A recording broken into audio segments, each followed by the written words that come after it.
जय कालका में मित्रों, आज हम जानेंगे शरीर पर सवारी आती है पर बोलती नहीं है, तो इसके क्या कारण होते हैं। तो चलिए वीडियो शुरू करते हैं। उससे पहले अगर आप मेरे चैनल पर नए हैं तो मेरे चैनल को सब्सक्राइब कीजिए, बेल आइकन को दबाइए, जिससे मेरे आने वाली वीडियो का नोटिफिकेशन आप तक पहुंच जाए। वीडियो अच्छी लगे तो लाइक कीजिए, शेयर कीजिए और वीडियो को पूरा देखिए, जिससे आपको सारी जानकारी प्राप्त हो सके। तो चलिए वीडियो शुरू करते हैं। देखिए, जब किसी व्यक्ति के शरीर पर सवारी आती है तो किसी देवी या देवता की सवारी शरीर पर आना ही बहुत बड़ी बात होती है। और सवारी भी हर किसी व्यक्ति पर यूं ही नहीं आ जाती है। तो जब किसी व्यक्ति पर किसी देवी या देवता की सवारी आती है तो वो देवी देवता यही चाहते हैं कि उनको पूरा मान सम्मान दिया जाए, उनको घर में पवित्र और साफ सुथरा स्थान दिया जाए, घर के सभी सदस्य उस सवारी को पूरा मान सम्मान दें, उनको फूल माला अर्पित करें। जैसे आपके घर पर कोई मेहमान आता है तो आप उसका स्वागत पूरे मान सम्मान से करते हो, उनको अच्छा खाना खिलाते हो, उनसे बड़े आराम से बड़े प्यार से बात करते हो और उनको अच्छे से विदा भी करते हो। तो सवारी भी यही चाहती है कि जिस घर में वो आती है उस घर में सवारी को पूरा मान सम्मान मिले, उनको उस घर के सदस्यों से प्यार मिले।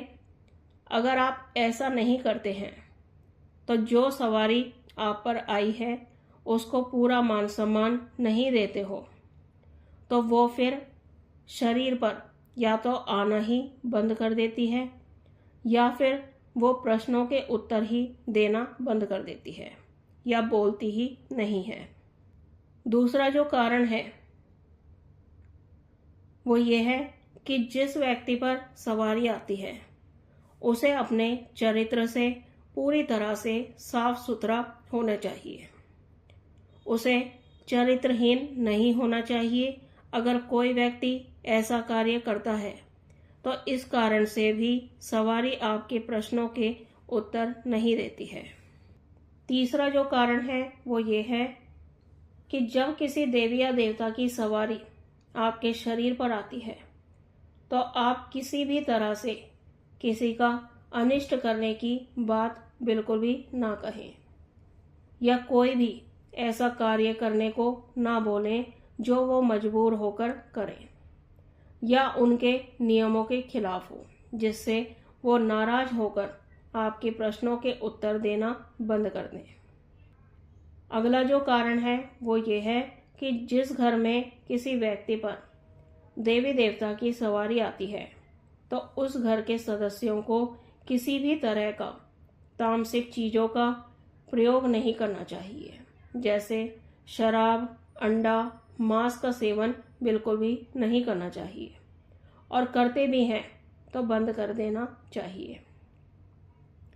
अगला जो कारण है वो ये है कि जिस व्यक्ति पर किसी देवी या देवता की सवारी आती है उस व्यक्ति को कभी भी झूठ नहीं बोलना चाहिए।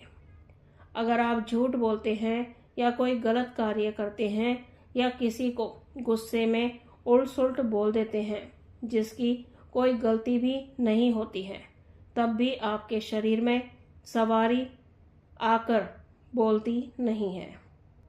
अगला जो कारण है वो ये है कि कई बार ऐसा भी होता है कि जिन व्यक्तियों के शरीर पर कोई सवारी आ रही थी वो पहले बोलती थी, अब नहीं बोलती है, तो उसका एक कारण ये भी होता है कि आपने कुछ उल्ट सुल्ट गलत खा लिया है या आपको किसी ने कुछ गलत चीज़ जानबूझकर खिला दी है या आपको किसी ने कोई चीज़ पढ़कर खिला दी है या आप पर कोई तंत्र मंत्र कर दिया गया है, तो इस कारण से भी आपका शरीर बंध जाता है।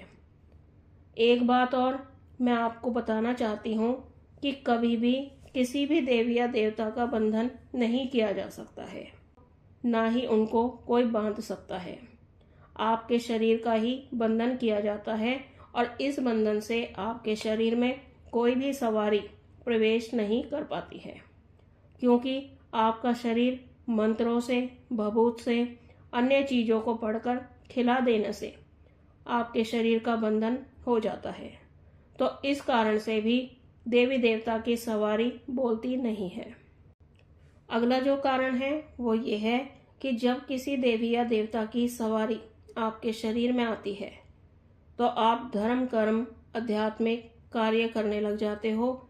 जिस देवता की सवारी आपके शरीर में आती है तो वो आपकी हर तरह से रक्षा करती है। आपके दुश्मन आपका बुरा करने की कोशिशें करते हैं तो सवारी आपको उनसे बचाती है, आपकी परेशानियां दूर करती हैं और नकारात्मक शक्तियों से आपकी रक्षा करती हैं। अगला जो कारण है वो ये है कि जिन पर सवारी आती है ऐसे लोगों को तीर्थ स्थलों पर जाना चाहिए, पवित्र नदियों में स्नान करना चाहिए और जितना आप शरीर से पवित्र रहते हो उतनी ही अच्छी तरह से आपकी सवारी आप पर आती है। आपको अच्छे कर्म करने चाहिए, कभी किसी को सताना नहीं चाहिए, ना ही किसी का बुरा करने के बारे में सोचना चाहिए। अगला जो कारण है वो ये है कि आपको दान पुण्य करने चाहिए, पशु पक्षियों को सताना नहीं चाहिए, उनकी सेवा भी करना चाहते हैं तो सेवा भी कर सकते हैं। आपकी वाणी भी सिद्ध हो जाती है, जो बात वो सवारी बोलेगी वो सिद्ध होने लग जाती है। अगर आप बुरे कर्मों में लगे रहोगे तो आप पर आ रही सवारी आपसे नाराज हो जाती है और जो भी वो कुछ बोलती है वो बातें झूठी होने लगती हैं। तो इस तरह के कर्म अगर आप करते हो तो या तो आपके ऊपर आ रही सवारी रोते हुए आती है या फिर बोलती ही नहीं है।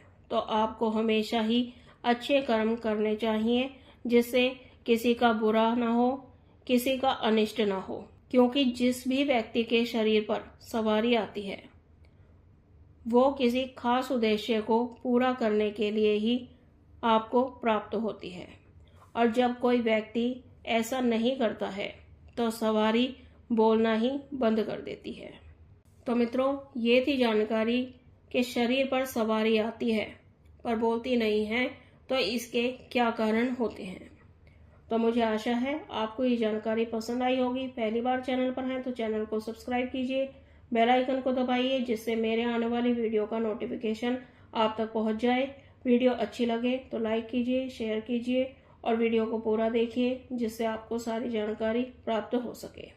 हम मिलते हैं एक नई जानकारी के साथ, तब तक के लिए जय महाकाल, जय महाकाली।